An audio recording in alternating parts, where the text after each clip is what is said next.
A muffled sound echoed throughout the darkness, piercing the veil of an ever-expanding nothingness. A sound that repeated over and over again. With every repetition, it grew louder, clearer. What is it? William. William. Who is that? The name is called out again, this time with more fervor and clarity than it had before. William. Suddenly, the sensation of free-falling enveloped my very consciousness, grasping my mind and yanking it toward a bright light at unearthly speeds. William. Isn't that my name? I blinked. A blurry sky etched with hundreds and hundreds of even blurrier lights. I blinked again. A hooded man came into my hazy field of vision. His salt and pepper colored beard seemed to glow a faint orange as he looked toward me and then up again at a distant view. As I focused on the man, the feeling of the earth beneath me was present again. It was cool, soft. I gasped, and felt the air greet my lungs like an old friend. William, get up! On your feet, now! Once again, I felt myself being forcibly pulled upright. Only difference this time was that I was met with a pounding and almost deafening headache. I could hear the thud-thump, thud-thump, thud-thump of my heartbeat bouncing around my skull. I coughed, still trying to catch my breath. I stood as upright as I could to fill my lungs, and as I did, I opened my eyes. Flames. They were everywhere. On the path before me, the overturned wagon to my left, the market stands on my right.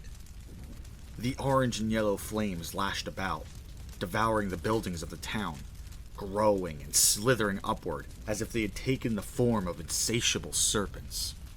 Their hunger only seemed to grow as they continued to swallow homes completely, and all I could do was stare. That's when I heard it. Instead of the roar of a crackling fire I had expected to hear, it was accompanied by screaming. Shouts of panic and pain filled the air. It came from all around, but I could tell most of it came from the burning town I stood facing. I began frantically looking around. What?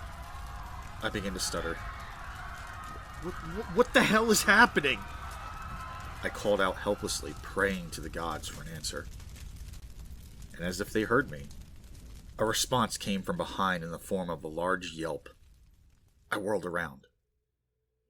The hooded figure that had pulled me up moments ago stood over an armored man on the ground. The hooded man's sword buried deep within the fallen one's chest. His head snapped toward my direction, and in one swift movement he drew the sword from his opponent's body and tossed the blade my way, shouting, Behind you! The sword's blade glistened in the night as the stars and flames danced upon its metallic exterior. I reached out toward the falling hilt.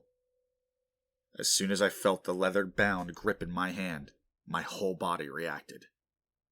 This I know. I spun around on my heel while simultaneously stepping back into a defensive position. My gaze instantly locked with another armored man with his own sword raised high above his head. It came down in a flash, but I knew where it would land. And as if I had practiced hundreds and hundreds of times, I brought my own sword to connect with his in a swipe that would leave him wide open. Our swords connected with a loud clang, and I quickly steered his momentum to the ground. He stumbled forward as his blade sunk into the dirt, but before he could recover from his overcommitment, I brought my sword sliding right back up his own blade and to his neck. Red splattered upon the ground as I did so, leaving my blade dripping with blood. The man fell flat on his face, gurgling the last breath of this world he would take. I quickly raised my sword once more and brought it down on his back, aiming for his heart. With a grunt and a bodily jolt, the man finally lay still. I pulled my weapon out from my opponent, panting as I did. Dizzy from the quick movements and head still pounding from before, I tried to collect myself. The hooded man appeared alongside me. I thought you had been lost, my young friend. His raspy voice carried a hint of relief to it. I certainly felt like it, I replied, finally catching some of my breath. I turned to the hooded man. His graying beard did little to hide the scars on his face, but helped his blue eyes appear even brighter by contrast. A name came to me while looking at him. Henry? I asked uncertainly, head still throbbing. I was met with a smile. Aye, lad, it's me. But we can't stay here. The King's Guard has done what we can. We've bought as much time as possible, but this town is lost. We have to pull back and protect the survivors. He grabbed my arm and began pulling me towards a forest path that led away from the village. The soft orange glow of torches could be faintly made out between the trees. Henry, I started. I can't recall what we've to do. He stopped to take a quick look over me. His gaze seemed to fixate on a spot upon my head. Ah, lad, you took a shot to the head earlier, but it looks like the helmet took most of the blow. I had a helmet on? I asked, dumbfounded, turning back to look around the ground in search of one. Henry pulled me along again with a laugh. That you did, boy. Good thing, too. Otherwise we might not be having this conversation. He paused as he helped steady me. A big guy crept up from behind you while you were fighting and caught you upside the head with his mace.